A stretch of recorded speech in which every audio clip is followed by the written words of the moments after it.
भांसदाबाद report आशिक mingle. भांसदाबाद में गोठाणन पारा ज़मीन ते ज़बरदस्ती कब्जे हथियारबंद विहारण खिलाफ एहतजाज।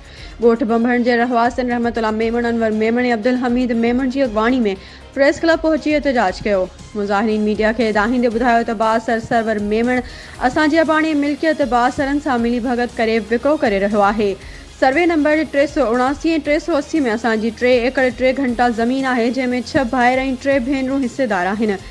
बासर सरवर मेमण ज़मीन ते हथियारबंद विहारे असांजो लंघ बंद करे छॾियो आहे। ज़ुल्मनि जो नोटिस वठी इंसाफ़ कयो वञे। बासरनि असांखे क़त्ल ऐं अफ़वाह जूं धमकियूं पियो ॾिए। हुननि SSP जामशुरो DIG हैदराबाद खां मुतालबो कयो आहे त असांखे तहफ़्फ़ुज़ फ़राहम कयो वञे।